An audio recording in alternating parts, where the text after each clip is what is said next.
How often do you feel like you've just faked your way into the position you're at now?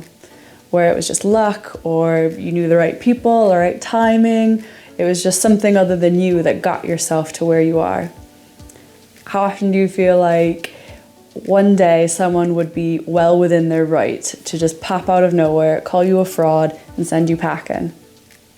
That is imposter syndrome.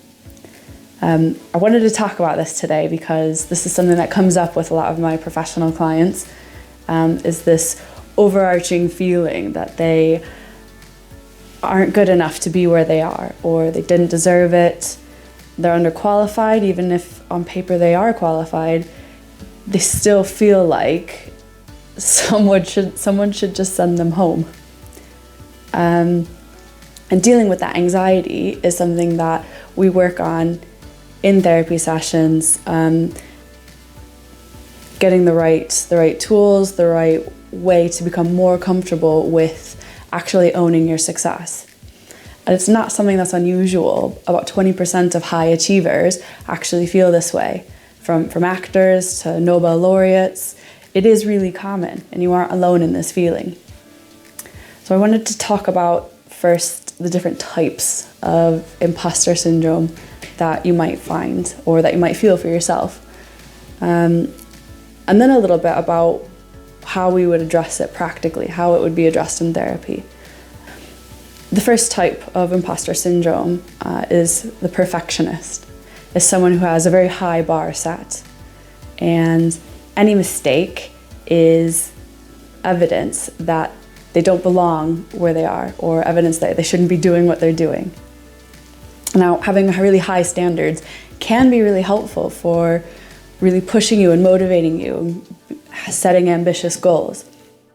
And that black and white thinking that it's either perfect or it's failure can really inhibit you from reaching those ambitiously high standards.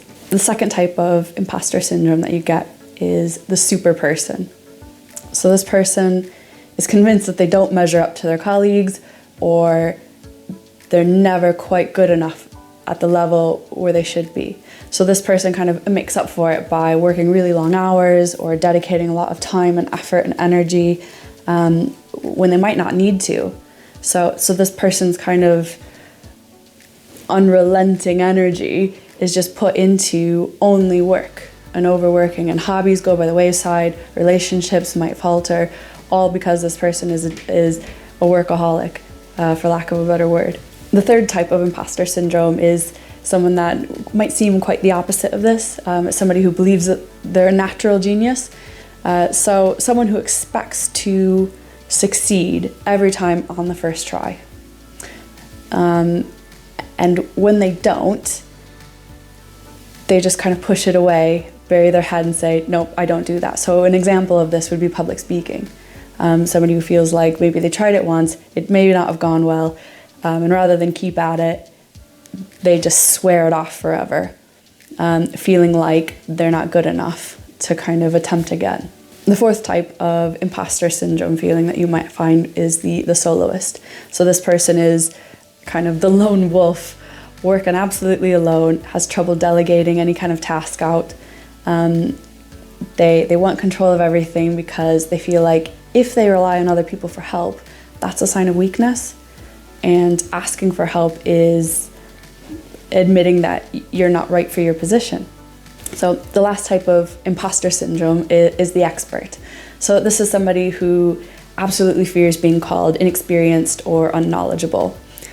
This person might be so picky about that they might not submit their CV unless they meet every single requirement on the job listing, or their endless search for enough knowledge might actually lead them to procrastinate and not be very productive at all. Some people might fall into more than one of these, and kind of the common theme is that they might be afraid that someone will come out and report their misgivings at any given time, and that they might lose everything that they worked for, they might lose their achievements, or they might lose their position, feeling lucky that they might have gotten it in the first place. Another overarching theme in imposter syndrome is the importance of an outside influence that explains if they do have an achievement. So if you are complimented, you kind of wave it away like, no, I was just in the right time, in the right place, or I'm lucky, I guess, or I don't know, it just seemed to go well for me, someone else did it for me, even if it is your achievement. And it's kind of turns it into this vicious cycle, is if something else is always responsible for all of the great things that you do, then when do you admit that you can do great things? So that's where therapy comes in, would be to reframe your successes as something that you've actually accomplished for yourself. So for overcoming imposter syndrome in therapy, we would create a set of tools that are unique to you.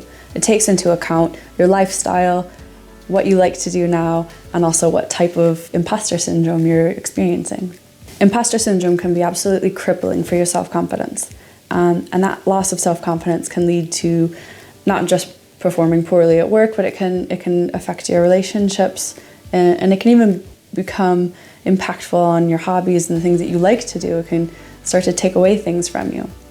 So trying to address it early, trying to address it with the help of a professional can help you to really reach the heights of your achievement and actually own it for yourself. Clients come away from therapy with the tools that they need to maintain a balanced self-confidence. If you have any questions about imposter syndrome or want more information about therapy, feel free to reach out for a free consultation.